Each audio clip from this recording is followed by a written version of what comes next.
Good morning to all of you. ഇന്ന് നമ്മൾ പഠിക്കുക എഫ് ടെസ്റ്റിനെ സംബന്ധിച്ചാണ്. എന്താണ് എഫ് ടെസ്റ്റ്? എഫ് ഡിസ്ട്രിബ്യൂഷനെ അടിസ്ഥാനപ്പെടുത്തിയുള്ള ടെസ്റ്റ് സ്റ്റാറ്റിസ്റ്റിക്കാണ് എഫ് ടെസ്റ്റ് എന്ന് പറയുക. എന്താണ് എഫ് ഡിസ്ട്രിബ്യൂഷൻ? എഫ് ഡിസ്ട്രിബ്യൂഷനെ നമ്മൾ സ്നെഡ് കോർസ് എഫ് ഡിസ്ട്രിബ്യൂഷൻ എന്നാണ് ഔദ്യോഗികമായി വിളിക്കുക.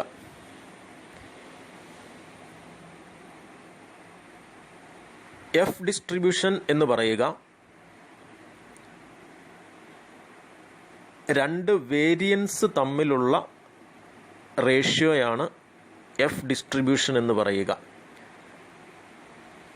That is, F distribution is defined as the ratio of two x square variates.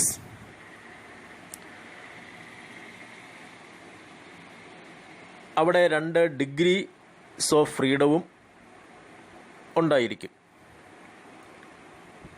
അപ്പോൾ രണ്ട് സാമ്പിൾ വേരിയൻസ് തമ്മിലുള്ള റേഷ്യോയെ പ്രതിപാദിക്കുന്നതാണ് യഥാർത്ഥത്തിൽ എഫ് ഡിസ്ട്രിബ്യൂഷൻ എന്ന് പറയുക. അവിടെ ഒരു നോമിനേറ്റർ ഉണ്ടാവും, ഡിനോമിനേറ്റർ ഉണ്ടാവും, ഡിഗ്രി ഓഫ് ഫ്രീഡവും ഉണ്ടാകും. അവിടുത്തെ ഡിഗ്രി ഓഫ് ഫ്രീഡം V1 നോമിനേറ്ററിൻ്റേത്, ദെൻ V2 എന്ന് പറയുന്നത് ഡിനോമിനേറ്ററിൻ്റെ ഡിഗ്രി ഓഫ് ഫ്രീഡവുമാണ്.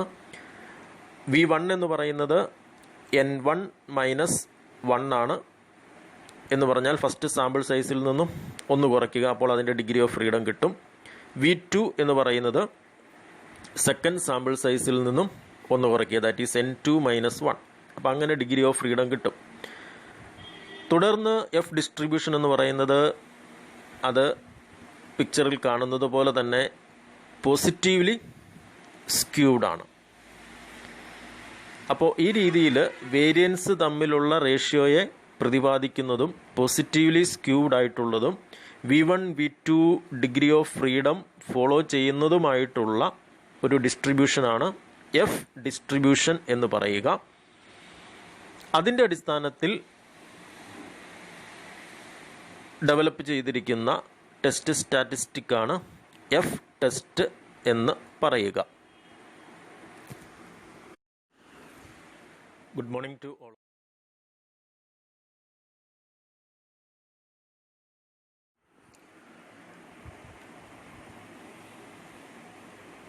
എഫ് ടെസ്റ്റിൻ്റെ അസംഷൻസ് എന്തൊക്കെയാണ്?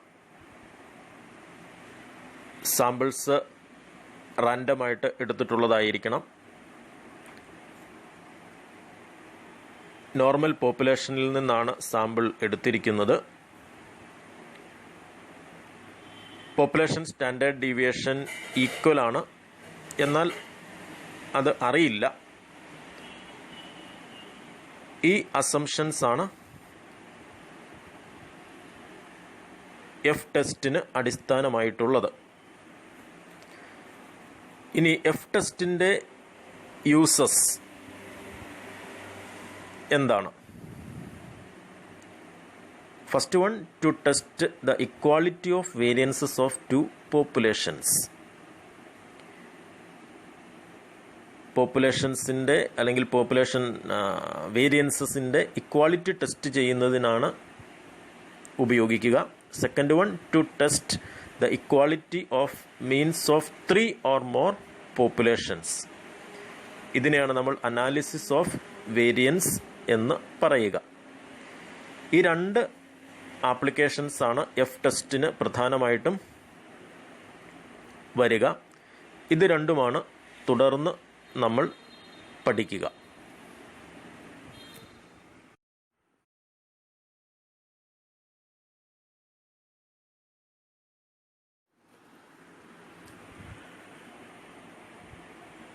എഫ് ടെസ്റ്റിൻ്റെ ഒന്നാമത് ആപ്ലിക്കേഷനാണ് to test the equality of variance of two populations.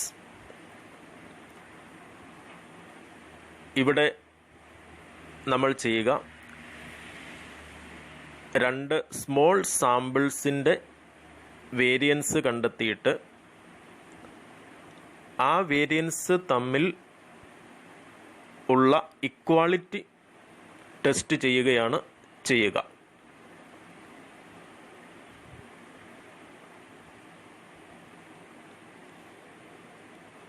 അതിൻ്റെ വേരിയൻസ് തമ്മിലുള്ള റേഷ്യോ എന്ന് പറയുന്നത് ഇപ്രകാരമാണ്.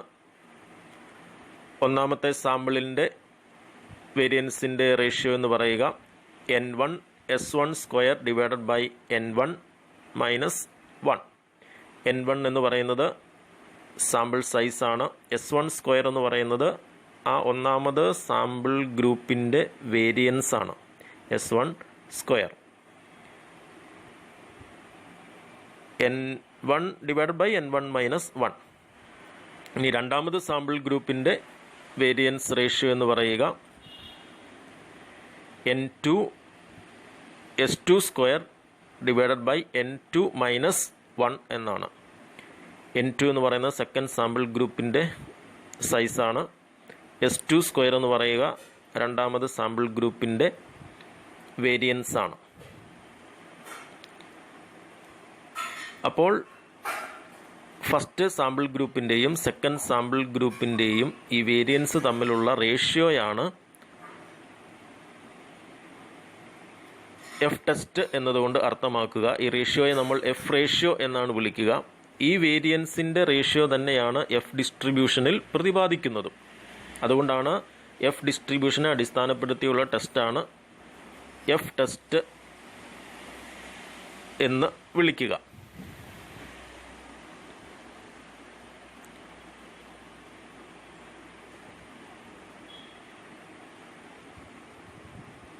ഇനി രണ്ട് റേഷ്യോയിൽ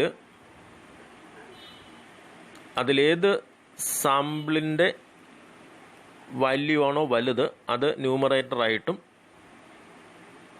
ഏത് സാമ്പിളിൻ്റെ വാല്യൂ ആണോ ചെറുത് അത് ഡിനോമിനേറ്ററായിട്ടായിരിക്കും എടുക്കുക.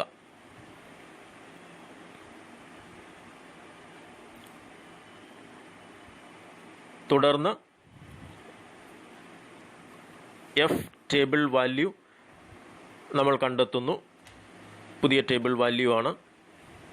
കാൽക്കുലേറ്റഡ് വാല്യൂ നമുക്ക് ഈ റേഷ്യോ അനുസരിച്ച് ലഭിക്കുന്നു. കാൽക്കുലേറ്റഡ് വാല്യൂവും ടേബിൾ വാല്യൂവും തമ്മിൽ കമ്പയർ ചെയ്യുന്നു. കാൽക്കുലേറ്റഡ് വാല്യൂ ടേബിൾ വാല്യൂവിനേക്കാൾ കുറവാണെങ്കിൽ നമ്മളുടെ ഹൈപ്പോത്തിസിസ് അക്സെപ്റ്റ് ചെയ്യുന്നു, അല്ല എങ്കിൽ റിജക്റ്റ് ചെയ്യപ്പെടുന്നു.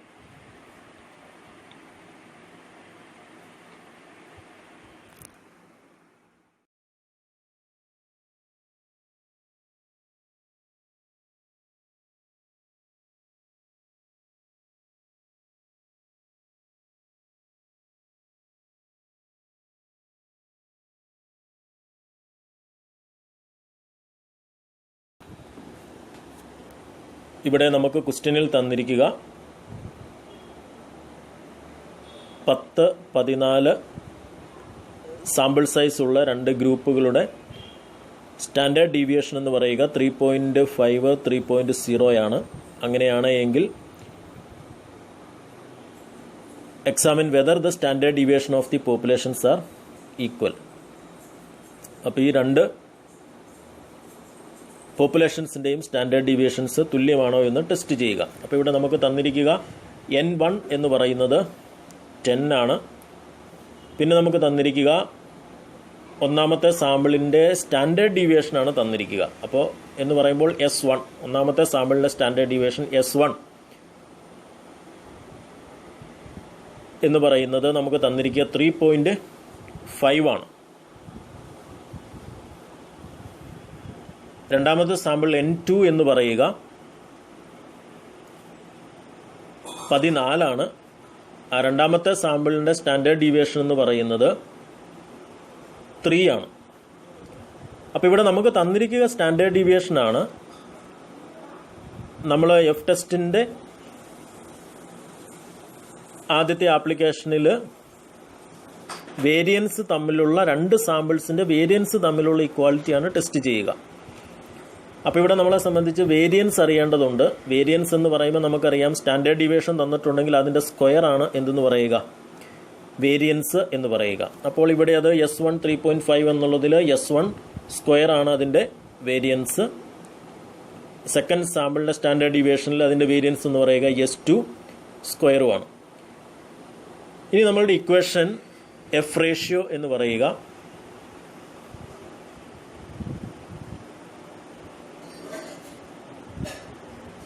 N1 S1 square divided by N1 minus 1 divided by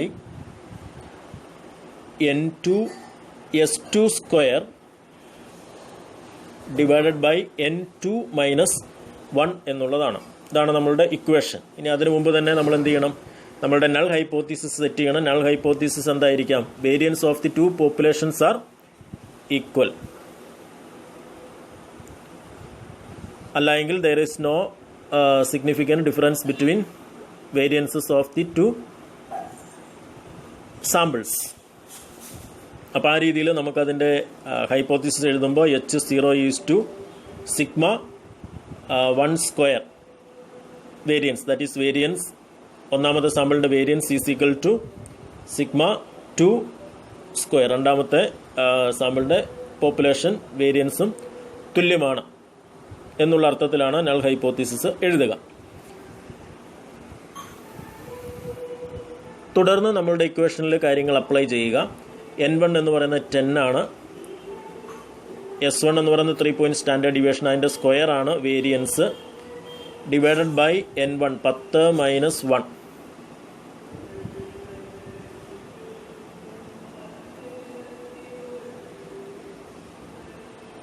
അതിൻ്റെ റിസൾട്ട് എന്ന് പറയുക 10 into 3.5 square divided by 10 minus 1, that is 9.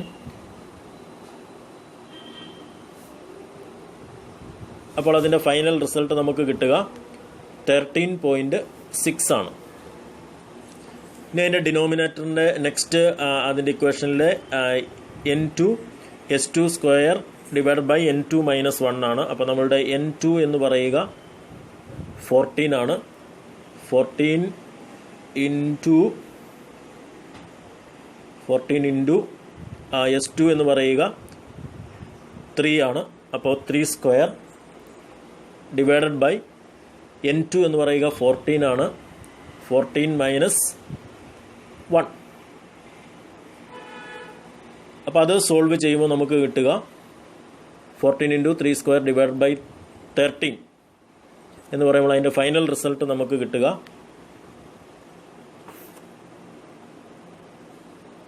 9.7 ആണ്.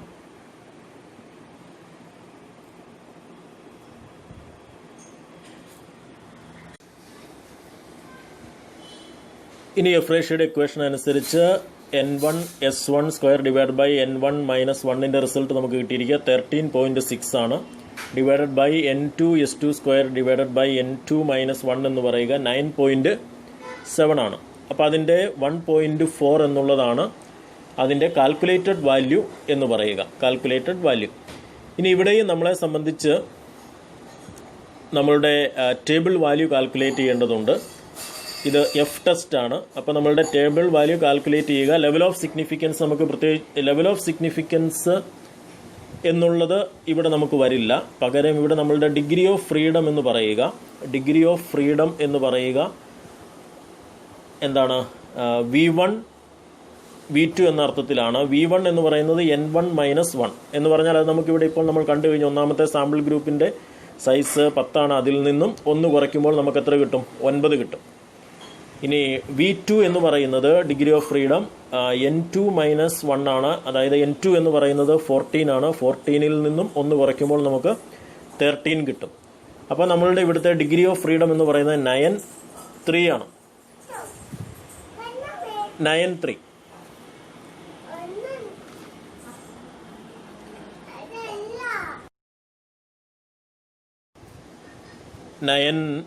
ത്രീ അല്ല 9.13 ആണ്. 9.13. അപ്പോൾ ഇത് നമ്മൾ എടുക്കുക. എഫ് ടെസ്റ്റിൻ്റെ ടേബിൾ വാല്യൂ നമ്മൾ എടുക്കുന്നത് നമ്മളുടെ ടെക്സ്റ്റിൻ്റെ പിൻവശത്ത് 7ാമത്തെ പേജിൽ എഫ് ടെസ്റ്റിൻ്റെ ടേബിൾ കൊടുത്തിട്ടുണ്ട്. അവിടെ നമ്മളെ സംബന്ധിച്ച് N1 എന്ന് പറയുന്ന ഒരു റോ ഉണ്ട്, N2 എന്ന് പറയുന്ന കോളംസും ഉണ്ട്. അപ്പോൾ ആ N1ൻ്റെ റോയിൽ 9ാമത് N1ൻ്റെ കോളത്തിൽ 9ാമത്തെ കോളത്തിലെ വാല്യൂ അതിന് കറസ്പോണ്ടിങ് ആയിട്ട് N2 13ാമത് റോയിൽ വരുന്ന വാല്യൂ, അങ്ങനെയാണ് അതിൻ്റെ വാല്യൂ കാൽക്കുലേറ്റ് ചെയ്യുക. ഒന്നുകൂടെ ശ്രദ്ധിക്കുക, N1 അടിസ്ഥാനത്തിൽ അതിൻ്റെ 9ാമത് കോളം അതിന് കറസ്പോണ്ടിങ് ആയിട്ട് N2 13ാമത് റോയിലും വരുന്ന കറസ്പോണ്ടിങ് വാല്യൂ ആണ് നമ്മൾ എടുക്കേണ്ടത്. ആ വാല്യൂ എന്ന് പറയുക നമുക്കിവിടെ കിട്ടുക 2.72 ആണ്. 2.72. അപ്പോൾ ഇതാണ് നമ്മളുടെ ടേബിൾ വാല്യൂ എന്ന് പറയുക. അപ്പോൾ ഇവിടെ നമുക്കറിയാം നമ്മളുടെ പതിവ് പോലെ തന്നെ നമ്മളുടെ calculated value is less than table value. Hence V accept the null hypothesis. That is, the variances are equal, or standard deviation of the populations are equal. അപ്പോൾ ഇവിടെ നമുക്ക് തന്നിരിക്കുന്ന രണ്ട് സാമ്പിൾസിൻ്റെയും വേരിയൻസ് തുല്യമാണ് എന്ന് പ്രൂവ് ചെയ്യപ്പെട്ടിരിക്കുന്നു.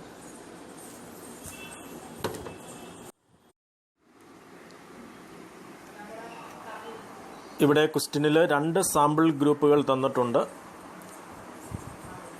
N1 എന്ന് പറയുന്നത് 10, N2 എന്ന് പറയുന്നത് 8 ആണ്. ഇനി നമ്മളെ സംബന്ധിച്ച് നമ്മളോട് ആവശ്യപ്പെട്ടിരിക്കുക ഈ രണ്ട് സാമ്പിൾ ഗ്രൂപ്പിൻ്റെയും വേരിയൻസ് തമ്മിൽ ഡിഫറൻസ് ഉണ്ടോ എന്നുള്ളതാണ്. 5% ലെവൽ ഓഫ് സിഗ്നിഫിക്കൻസിൽ. അപ്പോൾ ഇവിടെ നമുക്ക് വേരിയൻസ് നേരിട്ട് തന്നിട്ടില്ല, സ്റ്റാൻഡേർഡ് ഡീവിയേഷനും നേരിട്ട് തന്നിട്ടില്ല. പകരം തന്നിരിക്കുന്നത് square deviations of items from the mean was 101.7 and 94.5 എന്നാണ് കൊടുത്തിരിക്കുക. അപ്പോൾ അതിൽ നിന്നും നമുക്ക് മീനിൽ നിന്നുള്ള ഡീവിയേഷൻ്റെ സ്ക്വയർ തന്നിട്ടുണ്ട്. അപ്പോൾ അതിനെ നമുക്ക് വേരിയൻസ് കിട്ടുന്നതിന് വേണ്ടിയിട്ട് നമ്മളതിനെ ആ തന്നിരിക്കുന്ന വാല്യൂവിനെ അതിൻ്റെ നമ്പർ ഓഫ് ഐറ്റംസ് കൊണ്ട് ഡിവൈഡ് ചെയ്താൽ മതി. അങ്ങനെ നമുക്ക് ഒന്നാമത്തെ സാമ്പിളിൻ്റെ വേരിയൻസ് എന്ന് പറയുന്നത് 101.7 ഡിവൈഡഡ് ബൈ 10 എന്ന് കൊടുക്കുമ്പോൾ 10.17 എന്ന് കിട്ടും. രണ്ടാമത്തെ സാമ്പിളിൻ്റെ വേരിയൻസ് എന്ന് പറയുന്നത് 94.5 ഡിവൈഡഡ് ബൈ അതിൻ്റെ സാമ്പിൾ സൈസ് എന്ന് പറയുന്നത് 8 കൊണ്ട് ഡിവൈഡ് ചെയ്യുമ്പോൾ 11.81 കിട്ടും. അങ്ങനെ S1 സ്ക്വയറും S2 സ്ക്വയറും നമുക്ക് ലഭിക്കുന്നു. പിന്നെ നമ്മളുടെ എഫ് റേഷ്യോയുടെ ഇക്വേഷൻ അപ്ലൈ ചെയ്യുക. പിന്നെയുള്ള ഇവിടുത്തെ നമ്മളുടെ ഡിഗ്രി ഓഫ് ഫ്രീഡം നമുക്ക് ക്വസ്റ്റ്യനിൽ 2 തന്നിട്ടുണ്ട്. പക്ഷേ അതിൻ്റെ അകത്ത് കറക്റ്റ് വാല്യൂ നമ്മൾ എടുക്കേണ്ടത് നമുക്കറിയാം. V1 എന്ന് പറയുന്നത് N1 - 1 ആണ് എന്ന് പറയുമ്പോൾ 10 - 1. ഇവിടെ ഒന്നാമത്തെ സാമ്പിൾ ഗ്രൂപ്പിൻ്റെ വേരിയൻസ് റേഷ്യോ 11.3 രണ്ടാമത്തെ സാമ്പിൾ ഗ്രൂപ്പിൻ്റെ വേരിയൻസ് റേഷ്യോ 13.5 ആണ് ആൻസറായിട്ട് കിട്ടുക. അപ്പോൾ ഇവിടെ നമ്മൾ നേരത്തെ തിയറിയിൽ പറഞ്ഞിട്ടുണ്ട് ഗ്രേറ്റർ വാല്യൂ ന്യൂമറേറ്ററായിട്ട് എടുക്കുക എന്നുള്ളത്. അപ്പോൾ ഇവിടെ രണ്ടാമത്തെ സാമ്പിൾ ഗ്രൂപ്പിൻ്റെ വാല്യൂ ആണ് ഗ്രേറ്റർ. അതുകൊണ്ട് നമ്മൾ ഇക്വേഷനിൽ അപ്ലൈ ചെയ്യുമ്പോൾ രണ്ടാമത്തെ സാമ്പിൾ ഗ്രൂപ്പിൻ്റെ വാല്യൂ നമ്മൾ ന്യൂമറേറ്ററായിട്ട് എടുക്കുക. ഒന്നാമത്തെ സാമ്പിൾ ഗ്രൂപ്പിൻ്റെ വേരിയൻസ് ഡിനോമിനേറ്ററായിട്ടും എടുക്കുക. അപ്പോൾ അതിൻ്റെ ഡിഗ്രി ഓഫ് ഫ്രീഡം എന്ന് പറയുന്നതും രണ്ടാമത്തെ സാമ്പിൾ ഗ്രൂപ്പ് ഒന്നാമത്തെ സാമ്പിൾ ഗ്രൂപ്പായിട്ട് വരും. അപ്പോൾ അങ്ങനെ വരുമ്പോൾ V1 എന്ന് പറയുന്നത് ഒന്നാമത്തെ സാമ്പിൾ ഗ്രൂപ്പായിട്ട് നമ്മൾ രണ്ടാമത്തെ സാമ്പിൾ ഗ്രൂപ്പിനെ പരിഗണിക്കുമ്പോൾ ഒന്നാമത്തെ സാമ്പിൾ ഗ്രൂപ്പ് ആയി മാറുന്നത് 8 ആണ്. അപ്പോൾ 8 - 1 7 എന്നാകുന്നു. ഒന്നാമത്തെ സാമ്പിൾ ഗ്രൂപ്പ് 10 ആണ്, അത് രണ്ടാമത്തെ സാമ്പിൾ ഗ്രൂപ്പായിട്ട് മാറുന്നു. അപ്പോൾ V2 എന്ന് പറയുന്നത് 10 - 1 9 എന്നുമാകുന്നു. അപ്പോൾ നമ്മുടെ ഡിഗ്രി ഓഫ് ഫ്രീഡം നമ്മൾ കാണേണ്ടത് V1 = 7, V2 = 9 എന്ന 5% ലെവൽ ഓഫ് സിഗ്നിഫിക്കൻസിലുള്ള എഫ് ടെസ്റ്റിൻ്റെ ടേബിളിൽ നിന്നുമാണ് കണ്ടെത്തേണ്ടത്. അത് നിങ്ങളുടെ ക്വസ്റ്റ്യനിൽ അത് തന്നിട്ടുണ്ട്. 2 രീതിയിലുള്ള ഡിഗ്രി ഫ്രീഡം തന്നിട്ടുണ്ട്. അതിൽ ആദ്യത്തേതാണ് കറക്റ്റ്. V1 = 7, V2 = 9. അപ്പോൾ അങ്ങനെ അതിൻ്റെ വാല്യൂ ടേബിളിൽ നോക്കുമ്പോൾ നമുക്ക് കിട്ടുന്നത് 3.29 ആണ്. പിന്നെ ടേബിൾ വാല്യൂവും കാൽക്കുലേറ്റഡ് വാല്യൂവും തമ്മിൽ കമ്പയർ ചെയ്യുക, അതിൻ്റെ റിസൾട്ടിൽ എത്തുക. ഇത് നിങ്ങളുടെ ടെക്സ്റ്റിലുള്ള ക്വസ്റ്റ്യൻ തന്നെയാണ്, അത് ഹോംവർക്കായിട്ട് ചെയ്യുക.